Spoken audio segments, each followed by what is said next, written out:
Hi everyone, welcome back to WHU TV. My name is John, your host as always, and I hope you're all doing well as I always do. This is the preview of the last game of the 2021 Premier League season, where West Ham are at home at the London Stadium to play Southampton live on Sky Sports at 4 PM kickoff on Sunday afternoon. As always guys, this video is sponsored by the channel sponsor 3retro.com. Please click the link in the description below that will take you directly through to the West Ham section of their website, where you can purchase some really nice retro gear, guys, as you can see from the icon that's up here, along with Admiral and Umbro claret and blue track jackets, polo shirts, sweatshirts and t-shirts, so go check those out. Any purchases made through the link in the description below, the commission that the channel would normally be getting, will be sending directly to Iron Supporting Food Banks, the charity within the Newham area that are helping those that are reliant on food banks in our old West Ham community. So please go and grab yourself a really nice retro shirt, and you'll be going to help those that are less fortunate than ourselves. Excuse me, I'm burping all day for some random reason. As always, let's talk about the officials. It was confirmed on Thursday morning that the referee is going to be Martin Atkinson. His assistants are Konstantin Hatzidakis, I think you pronounce that, and James Mannering, or James Manwaring, depending if you're a Dad's Army fan or not. The fourth official is Matt Donoghue, and on VAR is Craig Pawson, and his assistant is Peter Kirkup. So Atkinson, not too fussed about that, if I'm completely honest with you. He's not the best, but he's not the worst either, so it could be worse. Could really be a lot worse than that. You know, we were joking about this on the live chat. For those that were watching on Wednesday, we were joking it could be Mike Dean, and it isn't. It's Martin Atkinson, so happy with that. Now, last time out in the Premier League, Southampton lost 2-0 at home to Leeds from a very, very cheeky second half goal from Patrick Bamford, and a very composed debut goal even from Roberts. The Saints started well, but Leeds really grew into the game, and it was end to end for a lot of the game, as our game against as our game against West Brom was. But there was only one team really capable of scoring, and fair play to Leeds for keeping the clean sheet. But Saints it just didn't happen. Unfortunately, it really didn't happen for them. Now, according to Premierinjuries.com, there are long-term injuries to Ryan Bertrand with a calf injury, and potentially Smallbone, who's due to an ACL injury that he picked up in January, but he's currently being assessed as of the time of this recording for this fixture, but is looking very doubtful. Romeo is 50% chance of returning to this game due to an ankle injury, and during the Leeds game, Shay Adams was substituted at half time, and it actually turns out now that Shay Adams is 25% chance of returning for this fixture because he had a groin strain, which is why he was substituted at half time. So a little bit of their attacking threat left out there, which is good from our point of view. Now, Southampton, for the majority of the season, they've been using a 4-4-2 formation. It's been slight little variances here and there, but it has been a 4-4-2. So our 4-2-3-1 formation, which we've been doing for the majority of this season, can easily exploit the holes in that formation, and I'm very happy that we are going to be up against that.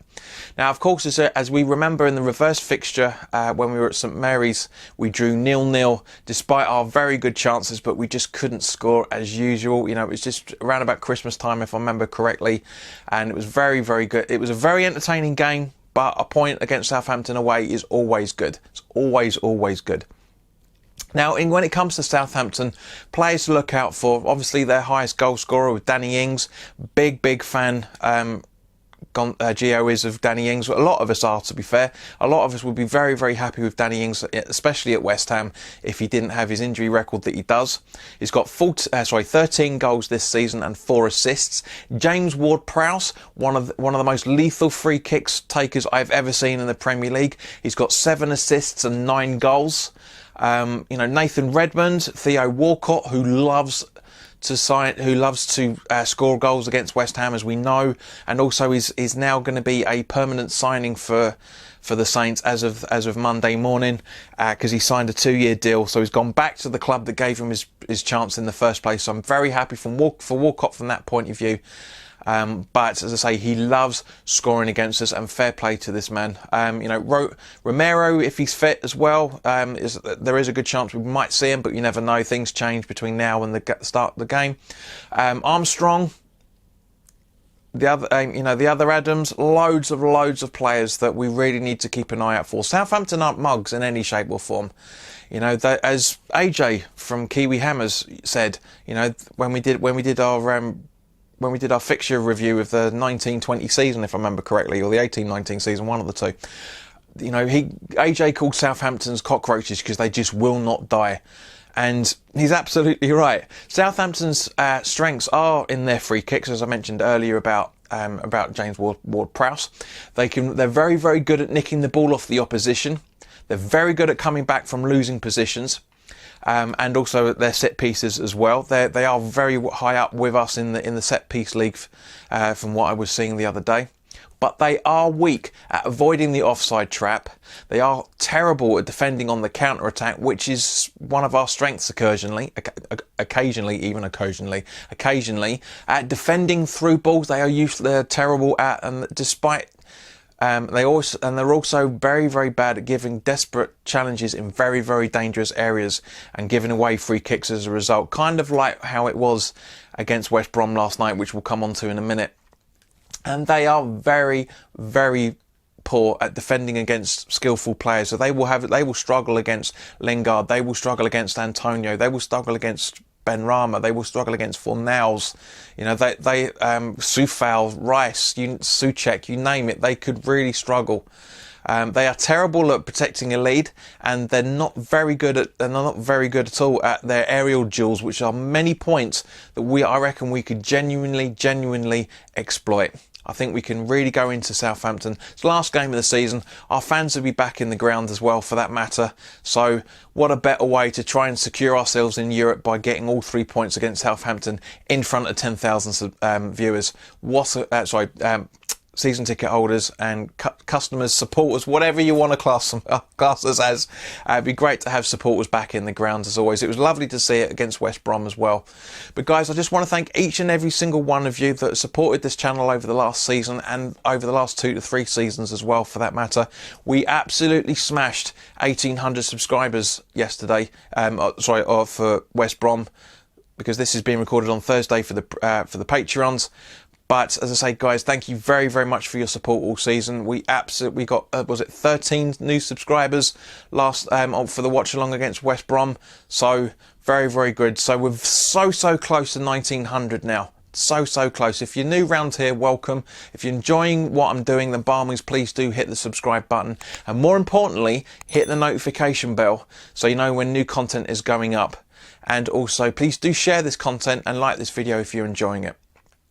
Now, turning to West Ham, we beat West Brom on Wednesday night 3-1 after conceding a fantastic corner driven goal by Premiier. Really good, really well taken goal from him. I don't care what anybody says. We were talking about it during the game. That was not meant. It was on target, but I don't think he meant it in the way that it went in. But a fantastic corner. Just nothing we could have done, really. People were saying it was a Soucek own goal because he got a bit of a touch on it, but it was goal bound at the end of the day. It was beautifully driven corner, and as West Brom are relegated, Premiier is a player I genuinely think we need to be going for in the summer. We were able to get a great equaliser from Soucek just before the end of injury time for the first half. Beautiful assist from Benrahma as well, and of course great goals in the second half from Ogbonna, rising like a salmon as he always does, and hasn't done for a long time. Very Spurs Wembley Stadium-esque header from him, fantastic, and also Antonio as well, both of them scoring in the final 10 minutes of the game. Very good performance overall. Shit first half. I'm not going to mix my words. I said we were terrible then. I said it to the guys at Garage Football as well. We were shit in that first half. Great start. Another record broken with Rice as the quickest penalty taken not to score in the Premier League game. A lot of records being broken this season. It's beautiful. We are on 62 points. As it stands at the moment, it's our highest ever Premier League tally. So there's potentially either way we could be breaking that record as well. We could be securing a decent start in Europe as well, finishing 6th, depending on how results go. This season's been a blast. It's been an absolute blast, and we will be live on Twitch on Wednesday from 7 o'clock, where we have the review of the 2021 season. So make sure you follow that channel. The link is in the description below. Turning to West Ham injuries, Masuaku has a 50% chance of returning still, but I don't think he will. I really don't think he will. Moyes did say that Lanzini was the only one ruled out long term, but I can't see us having Masuaku playing in any shape or form. Fabianski unfortunately pulled a knee in his muscle in his knee, even his knee muscle, the muscle in his knee, in the warm up against West Brom, which meant Randolph came into goal, and as a result, I don't think we're going to see Fabianski. He's had a lot of issues with his knees over the last couple of years, and is the reason why a lot of us are saying we need to be looking for a new goalkeeper in the summer. But it's a bit of a shame, unfortunately. But as I say, it looks like Randolph is going to come in, and at the end of the day, he didn't do too bad against West Brom. He really genuinely didn't. So this turns around to us nicely coming into the starting 11. Now, there's a few changes, obviously. I've tried to put out the team that I think will play rather than what I will see. Well, I hope to see. It'd be nice if Bowen will start, but I just don't think he will. I really don't. So this is my starting 11 that I reckon we will actually see on Sunday afternoon. Randolph in goal, with a back four of Soufal, Ogbonna, Dawson and Creswell. Rice and Soucek in the defensive midfield positions, with Bowen, Lingard and Benrahma in midfield, supporting Antonio up front.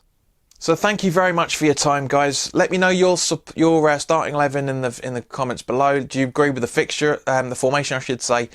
Basically, as I said, we've been playing pretty much 4-2-3-1, so I'm guessing you guys are going to agree with me on that one. It's a bit of a shame if we don't see Bowen. I'd like to see him in there, but I can't see it. It'd been very nice to have him, but I've obviously had to drop. I've dropped Fornals, which has nothing to do with him in any shape or form. It'd be nice to have Bowen on the right and have Fornals come on as a midfield dynamo as a substitute, just purely because I think Southampton at home is more a game that's suited for Bowen than anything else. I genuinely do. But guys, as always, as I say, let us know your predictions as well. For that matter, let me know if you agree with the formation and the starting 11. And we will be live from 10 to 4 on Sunday afternoon, live with the watch-along. So come join in the chat for that as well. As I say, it was really good fun for the West Brom. We're going to have a party after the fixture as well.